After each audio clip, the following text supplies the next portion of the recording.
Bom, vamos ver agora como trabalhar com o plugin num modelo IFC. Então, basicamente é o mesmo modelo que eu utilizei, mas eu fiz uma exportação IFC a partir do Revit.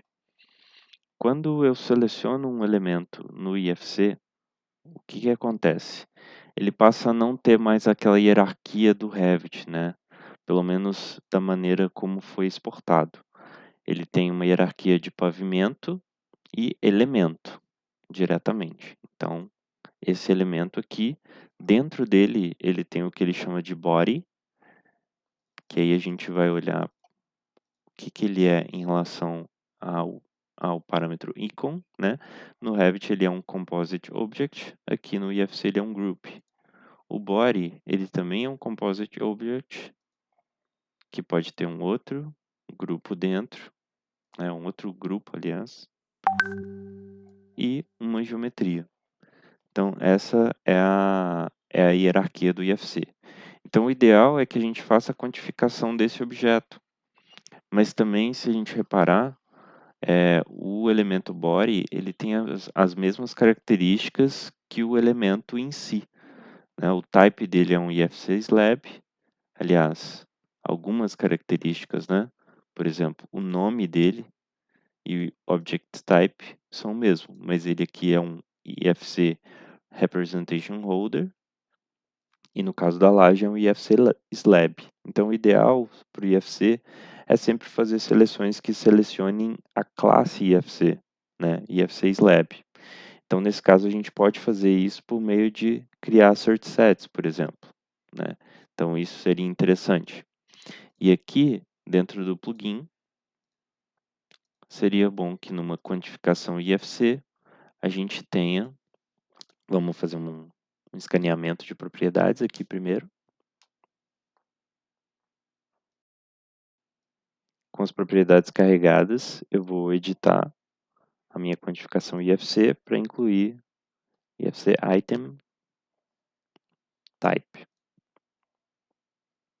Eu já tenho ele aqui. Beleza. Então, vou salvar.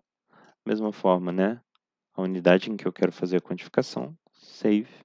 Vou fechar. Vou selecionar esse elemento. Vou fazer uma extração. Então, aqui eu tenho item type e IFC object type. Agora vamos fazer um teste. Eu vou fazer uma seleção e descendentes. Então, ele está aqui, ó, pegando o IFC slab, o representation holder, o shape representation e o extrude solid. Então, ele está pegando vários elementos, né? Se eu, por exemplo, se eu não agrupasse por type, o que ele ia fazer? Vamos mudar aqui no preset. Se eu tirasse o type aqui, salvar, ele ia agrupar esse elemento, né, pelo IFC Object Type, que para esse elemento e para esse elemento são os mesmos. Então, eu vou acabar tendo um quantitativo duplicado. Por quê? Porque o Object Type é o mesmo. E aqui eu tenho também quantidades associadas com esse objeto. Certo? Então, sempre que eu fizer, no caso do IFC, não é tão interessante fazer uma seleção por descendente quando eu tiver o mesmo parâmetro de agrupamento. Então, nesse caso aqui, é interessante eu colocar sempre o item type do IFC como um parâmetro de agrupamento. Porque aí, na hora de eu fazer uma seleção dos descendentes, eu tenho aquele objeto.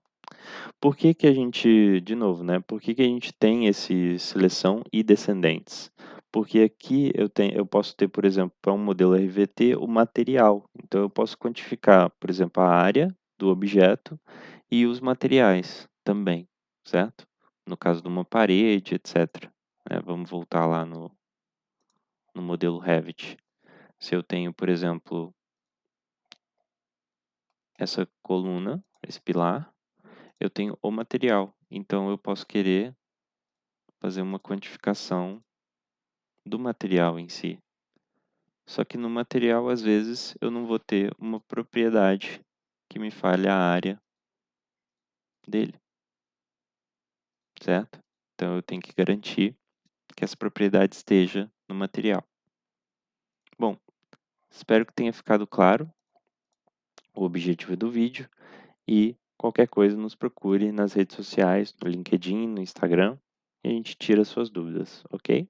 O plugin está em constante desenvolvimento, então a gente vai sempre estar fazendo atualizações para melhorar o processo de funcionamento dele, beleza? O link para download é o mesmo que está nas redes sociais, então só ir lá e baixar ele. Então até a próxima.